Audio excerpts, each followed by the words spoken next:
شهر رمضان الذي أنزل فيه القرآن هدى للناس وبينات من الهدى والفرقان.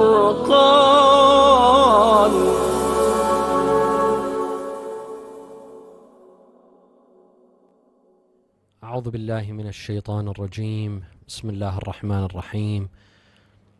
الحمد لله رب العالمين، بارئ الخلائق أجمعين، باعث الأنبياء والمرسلين، ثم الصلاة والسلام على خير خلقه العبد المؤيد والرسول المسدد، حبيب إله العالمين أبي القاسم المصطفى محمد، وعلى أهل بيته الطيبين الطاهرين وصحابته المنتجبين. قال الله تعالى في كتابه الكريم: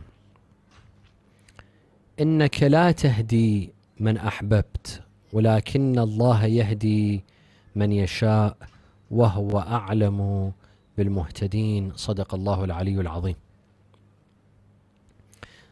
This holy verse that talks about guidance, divine guidance, and revolves around the theme of guidance, whom Allah guides and whom He doesn't guide.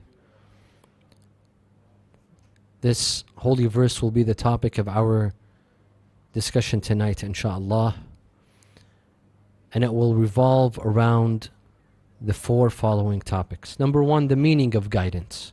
When Allah guides or He doesn't guide, what does that mean? What is the meaning of hidayah and guidance? Two, when Allah guides someone, does this mean that this person is this person forced into believing, forced into being guided?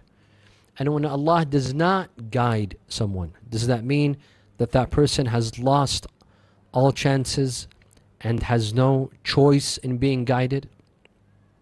In other words, when Allah guides or misguides, does not guide, does this entail being forced and losing will, not having the choice? So someone who Allah does not guide, can that person actually be guided? Or someone who Allah guides, can that person ever be misguided? Does that person have the choice of being misguided? That's number two. Number three, we will examine the reason of revelation behind this verse, the occasion of revelation. Why was this verse revealed? And number four, we will discuss the faith of Abu Talib, who we commemorate his death on the 7th of the holy month of Ramadan, which coincides like a day like tomorrow. The verse says, إِنَّكَ لَا تَهْدِي مَنْ أَحْبَبْتَ. You do not guide those that you want, those that you like, Ya Rasulullah. وَلَكِنَّ, rather, Allah, لَكِنَّ اللَّهَ يَهْدِي مَنْ يَشَاءُ. Allah, rather, Allah is the one who guides who He wants. وَهُوَ أَعْلَمُ بِالْمُهْتَدِينَ. And He is more knowledgeable of those who are guided, or those who are deserving of guidance. First of all, the word hidayah, إنك لا تهدي من تشاء ولكن الله يهدي. يهدي, تهدي, hidayah. What does this mean? In Arabic, in English, we translate hidayah as guidance. We say this person was guided. اهتدى إلى الإسلام. He was guided to Islam. But what does that really mean? For someone to be guided, what does that really mean? It's a very vague term. For someone to be guided, that's a very vague term. Here scholars have several opinions. One opinion, such as the one in Tafsir al-Mizan, he says that guidance, hidayah, means إراءة الطريق, to show the way. To guide is to show the way. Someone asks you, stops your car and asks for directions, or stops their car and asks you for directions. You show them the way. That means you've guided them. You've given them directions. You tell them how to get to their destination. This is guidance. When you guide someone, it means you show them the way to their destination. This is one opinion. Another opinion disagrees. For example, in Tafsir al-Amthal, he says, no, guidance is not to show the way. Guidance, al-hidayah, is to take the person to the destination. Showing him the way, showing her the way is not enough.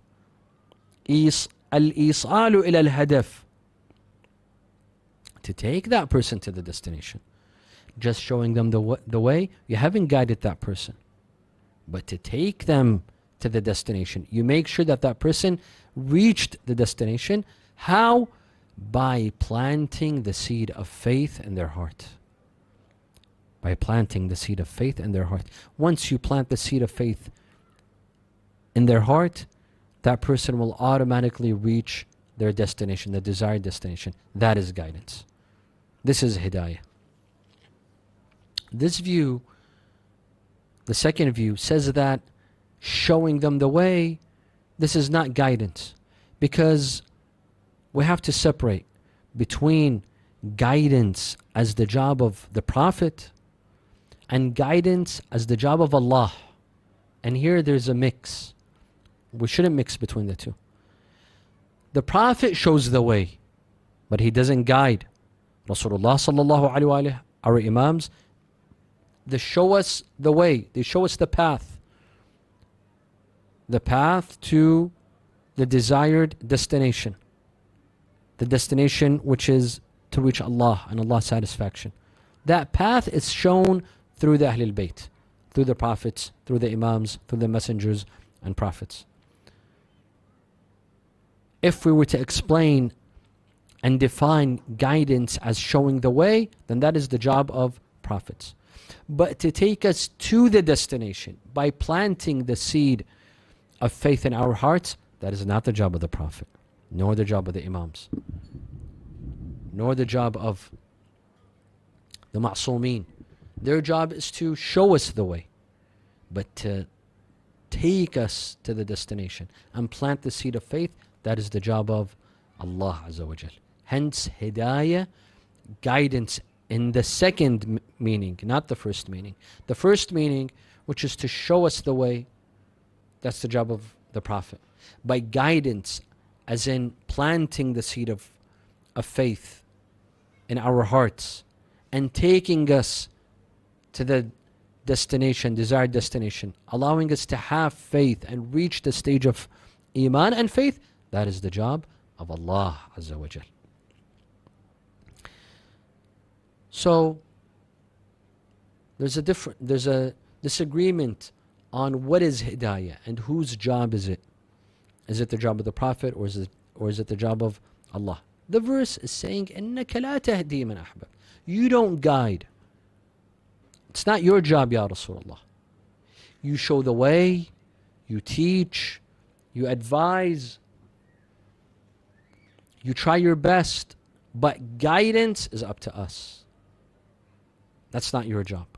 Your job is to show them the way, to teach, to preach.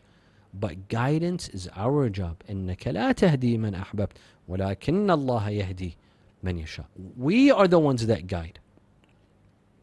You have to teach them, tell them what they need to believe in, tell them what they need to do, but at the end of the day, guidance is with us. What is the goal of this verse, my dear friends? Why is Allah telling Rasulullah this? And we will see later on that there are several verses along the same thing that say the same thing, that guidance is with Allah, not with the Prophet. Allah does not guide those who He wants. Allah guides those whom He wants. What's the purpose? The purpose, Wallahu al-alim, is that Rasulullah sallallahu alayhi wa alayhi would work diligently, very sincerely, very consistently to guide some people, to try to persuade them to become Muslim, to become mu'min, to bring them into Islam. Groups, tribes, families, the people of Mecca, Quraysh. He tried very hard to bring them to Islam. Rasulullah was very dedicated. He was a dedicated messenger.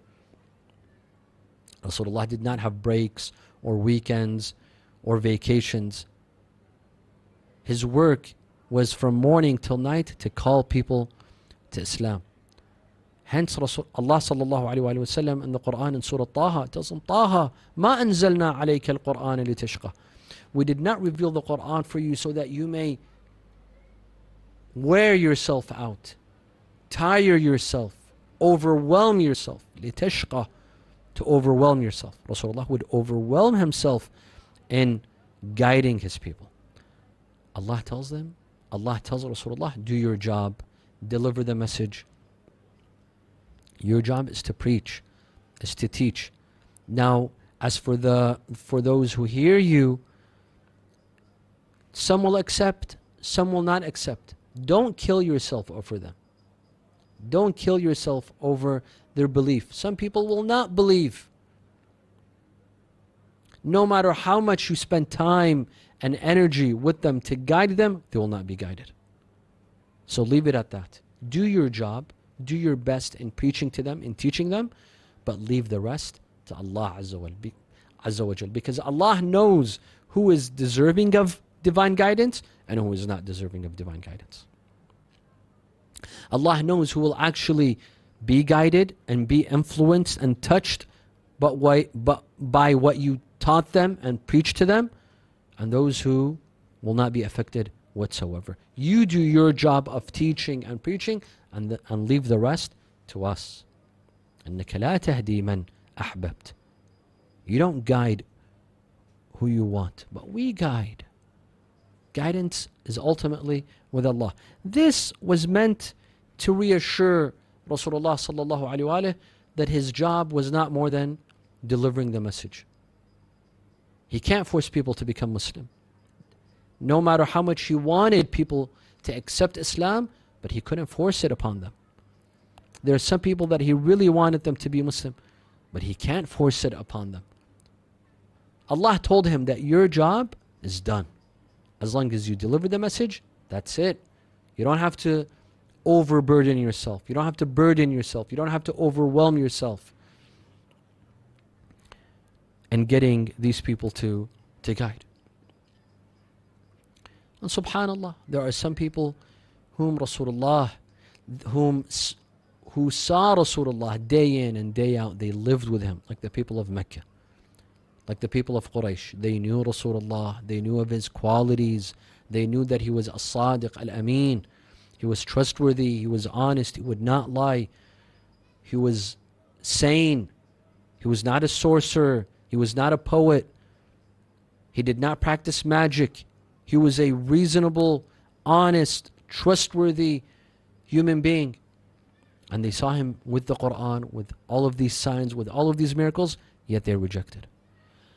And there are some that had not even seen Rasulullah sallallahu alaihi wasallam, but had merely heard of him and heard of his signs and his miracles. They accepted. Like the people of Medina and Yathrib, or people in Abyssinia, Al-Najashi, in Abyssinia, in Africa, and all across the world.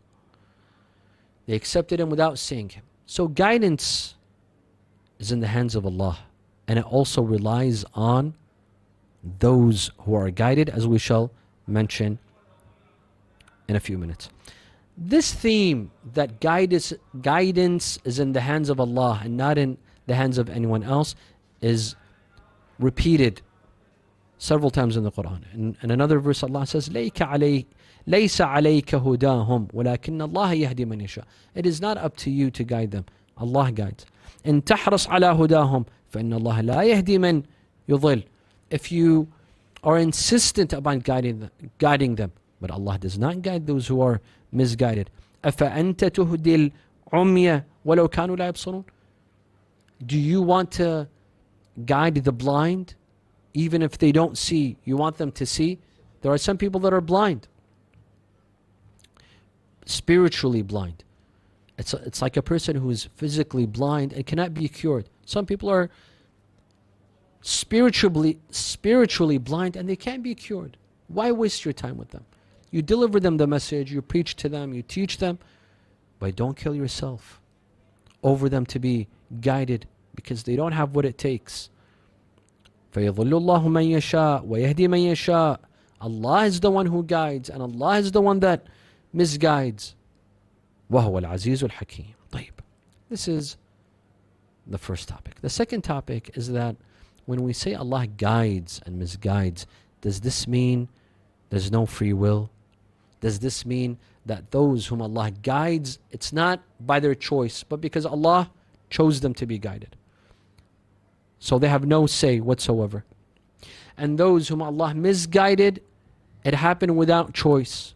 They have no say whatsoever. They will be misguided.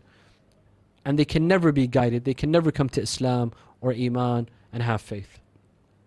If we say Allah guides and Allah misguides, then where is free will? Where is human choice? When will people make a decision? Does that mean that there's free will? If someone wants to believe, can he? Or is he automatically categorized as someone who has been guided or misguided? Is there room for free choice or not? Here, there are also several opinions. Some say hidayah, divine guidance, it negates free will. Allah guides whom He wants. Thus, those people will automatically enter heaven, and nothing can make them go, make them misguided. They will always be guided. So they're set for life. They have nothing to fear. They have nothing to worry about. They're guided. And those whom Allah has misguided, they have no more opportunity. There's no purpose of trying to call them to Islam or to Iman or trying to propagate Islam for them. Why? Because they've been misguided. That's it. This is one opinion. Of course, this is unacceptable, as we shall mention. Another opinion says, no, guidance occurs, divine guidance by Allah occurs by sending prophets, by sending messengers, by sending imams, and all people are equal. Because when Allah sends prophets and messengers, He sends them to everyone. So He's impartial. There's no discrimination. Prophets come to everyone. People from different nationalities, different languages, different races, different countries. So it's impartial. Anyone could be guided. Anyone who listens to prophets and obeys them and thinks logically and reasonably to the sayings of prophets will be guided.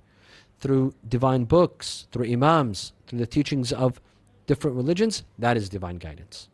It's not something supernatural. When we say that Allah guides, it's not that, for example, Allah puts a spell or a potion or some sort of drink. Allah sends people and then all of a sudden they wake up and they're guided and they accept Islam. No. Guidance is to the natural ways of sending prophets and messengers and imams and divine books and laws. Allah guides through these measures. There are some who accept His guidance and there are some who reject. It's not more than this. And this does not contradict free will. And hence you will see that some people accept the call of prophets and messengers, and those who reject. Those who accepted, they accepted due to their will, by choice, and those who rejected by choice. No one forced either group to accept nor to reject. A third opinion says divine guidance, when Allah guides or misguides, what does that mean? This opinion says that Allah prepares some people, Allah prepares the way for them. For example, some John Smith working at for example, McDonald's in the United States of America, he does not have an Islamic family, nor has entered a mosque, nor has been to any Islamic country. But this person, because he's a good person, you see, it's not random. It's not that Allah randomly chooses people, no. Because Allah knows of our innate nature. He knows of our souls. He knows of our actions. Because this person has done good, has a solid foundation, has a good background, is deserving of guidance, Allah sends him, for example, a customer. For example, a female wearing a hijab who portrays the akhlaq of Islam. And he's interested. He asks her, for example, what is your religion? And she says, Islam. And then she invites him to her mosque. And she offers him books. And slowly, he becomes Muslim. Allah prepares him the steps. He prepares the path and the way for him for guidance. This is guidance. By preparing the steps. It's not that all of a sudden this John Smith that works at McDonald's, he goes to bed, for example, as a Christian or as an atheist, and then wakes up in the morning and he's a Muslim. No. When we say divine guidance, that is not meant that this person all of a sudden overnight transforms without choice, without making the effort to accept Islam. While others, for example, John Smith, who works at McDonald's, his co-worker is not guided, remains an atheist. We might ask, why? Did Allah send, that muhajjaba, that hijabi woman to guide this or help this person be guided? She brings him books, she takes him to her mosque, and so on and so forth. But his co-worker, right? For example, Dave Johnson or any other name, that person is not guided. Why? Did Allah randomly choose? No. It's because that person, John Smith, had the ability, had the qualities, the right qualities, because that person has done good in their life. Allah has seen good in them. He provides them the path. He helps them. He shows them the path. Or paves the way for them to guidance. While that person, the other person, Allah knows that this person is unworthy of guidance. This person has done so horrible in his life, or has an evil heart, or is undeserving of guidance. Allah does not prepare the path.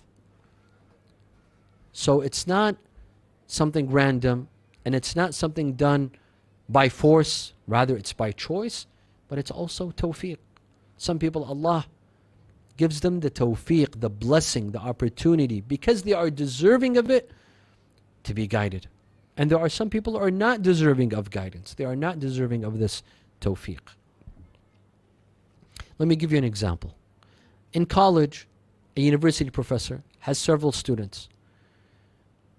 This university professor, for example, is told by another university that if you have some good students that want to get to enroll in our PhD program for free, full ride, tell us. Let us know. This university professor has lots of students. He knows which students are worthy, which students are not worthy. He goes to the ones that are worthy and tells them, listen, there's a PhD program for free at a top university like Harvard or Stanford. And this is what you have to do. You need a recommendation letter. You need a good CV. You need to write a paper. You need to do this. Do this and let's see what happens. But he doesn't try with any other student because he knows the other student doesn't have what it takes. The other student maybe slacks off, doesn't read, doesn't do his homework, doesn't do his papers, has failed in every midterm and exam. So it's a matter of credentials. It's a matter of who is deserving and who is not deserving. Innately, not because Allah chooses randomly or biasly. No, it's based on those human beings themselves. This person is deserving of guidance because of what they've achieved, because of what they've done, because of what they've recognized and how they're recognized in their community, in their family. And others, no. They don't deserve kindness and they don't deserve guidance. They don't deserve for Allah to pave the way for them. Hence, we see that in the Quran, Allah says guidance has conditions. You see, al-hidayah is two kinds of guidance. There's one kind of guidance, al-hidayah al-amma. Allah guides all human beings. Allah will not punish us on the Day of Judgment, will not send people to hell, lest He sent them those to guide them, show them the way, and bring them to Islam. Hence He sent prophets, messengers, imams, the infallibles, books. This is al-hidayah al-amma. This is impartial. Allah does not discriminate. He sends these messengers and prophets and imams to all the world. Those who accept, accept, and those who reject, reject. Then there's a hidayah khassa. There's a special kind of guidance, where some people, the first is impartial. Allah sends a vast amount of prophets and messengers, and He doesn't look at the people and their credentials. The second sort of hidayah and guidance, no, Allah looks. He sees who is deserving of extra guidance and who is not deserving.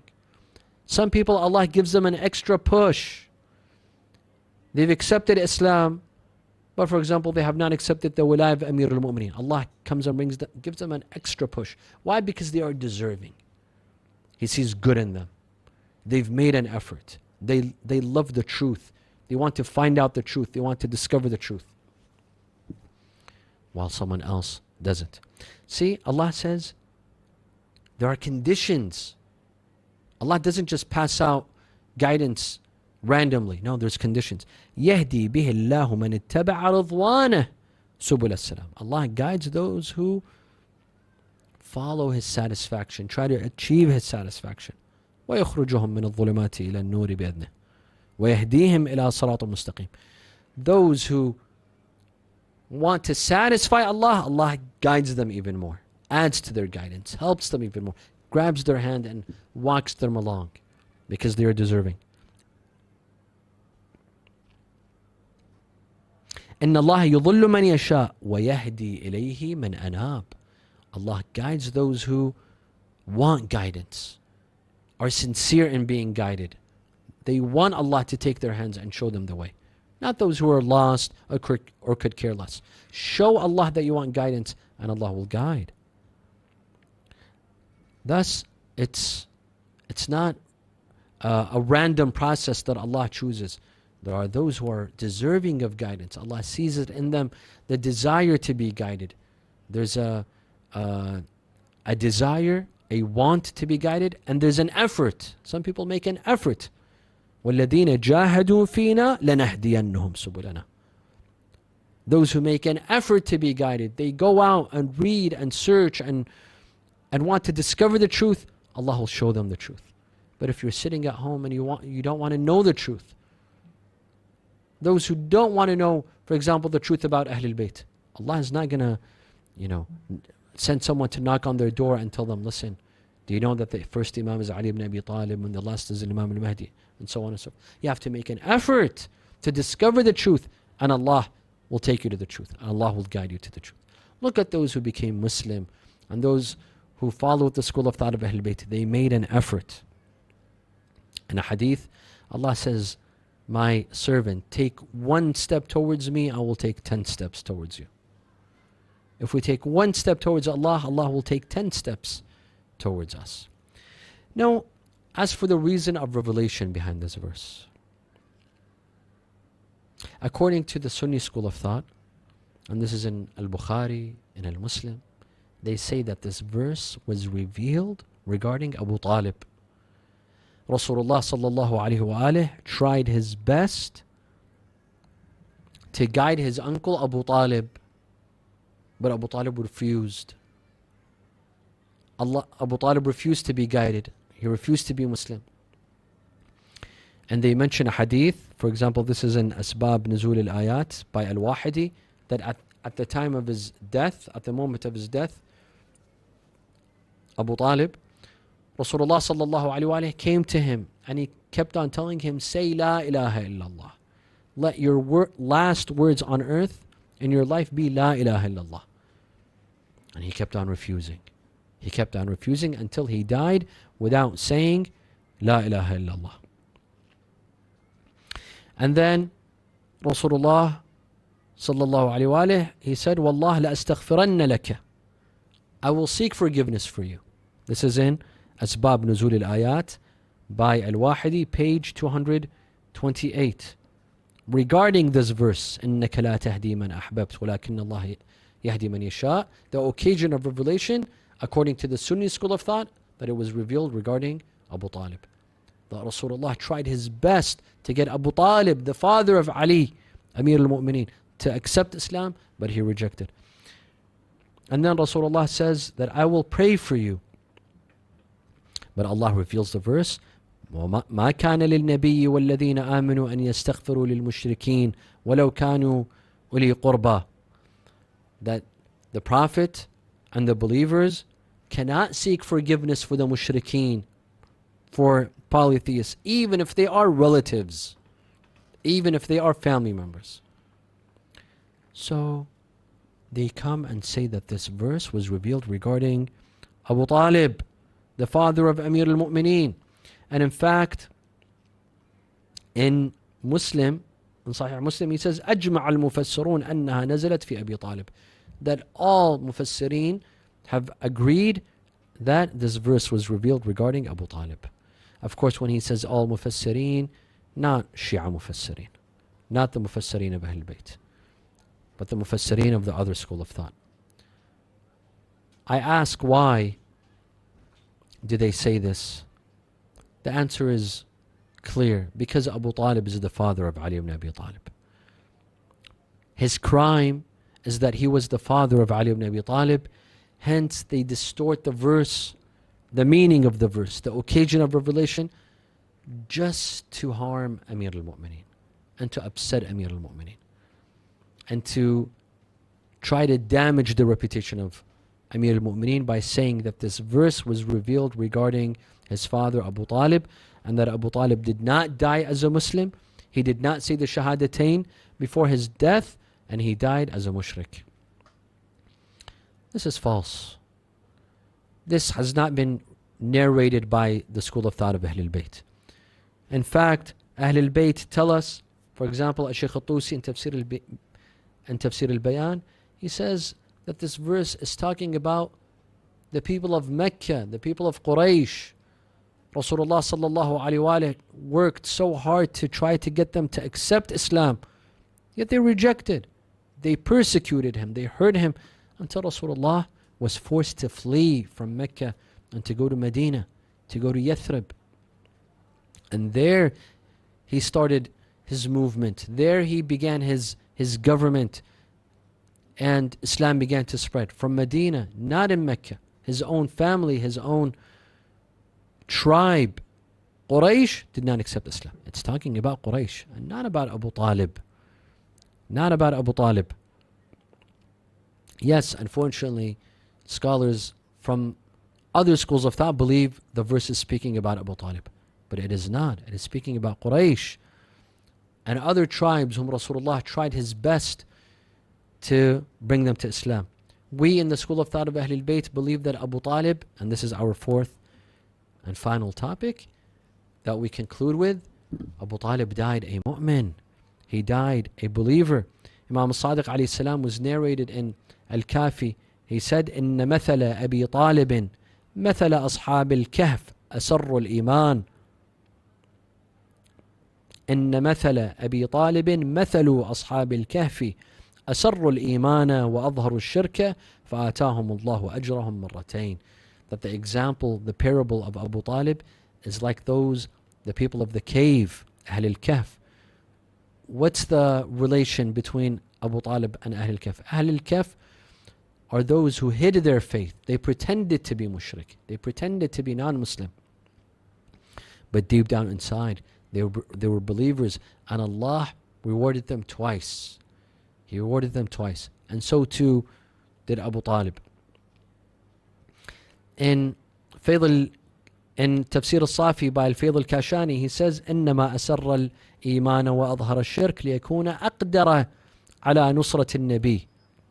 The reason why Abu Talib alayhi salam hid his faith, not that he was fearful, not that he was scared for his life or scared for his business or he had any worldly fears. Rather, He wanted to support Rasulullah.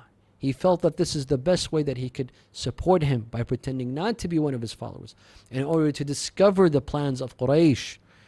If there were any plans to kill Rasulullah or to harm Rasulullah, he was his eyes and his ears, and he looked after Rasulullah sallallahu alaihi wasallam. Thus he hid his faith. Imam Sadiq alayhi salam, he says regarding Abu Talib, كذبوا كيف يكون كافرا. They lie. They say that Abu Talib was a kafir. They lie. How could be a liar while he says, ألم تعلموا أنا وجدنا محمدا نبيا كموسى خط في أول الكتب. Would a kafir say this? Abu Talib would say that, do you not know that we found Muhammad a prophet just like Musa and his name mentioned in the previous books? And he would say also, Abu Talib, how could he be a kafir when he would say, لَقَدْ عَلِمُوا أَنَّ ابْنَنَا لَا يَكْذُبُ لَدَيْنَا وَلَا يَعْبَأْ بِقَوْلِ الْأَبَاطِلِ. They know that our son does not lie and does not say words of falsehood. وَأَبْيَضُ يُسْتَسْقَى الْغَمَامَ بِوَجْهِهِ ثَمَالِ الْيَتَامَى عَصْمَةً لِلْأَرَامِلِ. Abu Talib alayhi salam died on the 7th in the month of Ramadan, the year before, or the year that Rasulullah sallallahu alaihi wasallam departed Mecca to Medina, and that year was labeled as Am al-Huzn. Abu Talib passed away, and after that Rasulullah was ordered to leave Mecca and migrate to Medina, Am al-Huzn, because Rasulullah lost two figures. One, his wife Khadija, and two, his uncle Abu Talib. That year was called Am al-Huzn, the year of sadness. He buried them in Mecca and then he left to Medina. Assalamu ala Abi Talib, wassalamu ala waladihi Amir al-Mu'mineen, wassalamu ala awladi Amir al-Mu'mineen, wassalamu ala al-Hussein, wa ala Ali ibn al-Hussein, wa ala awlad al-Hussein, wa ala ashab al-Hussein. Assalamu alayhim jami'an wa rahmatullahi wa barakatuh. Wassalamu alaykum, my dear viewers, wa rahmatullahi wa barakatuh.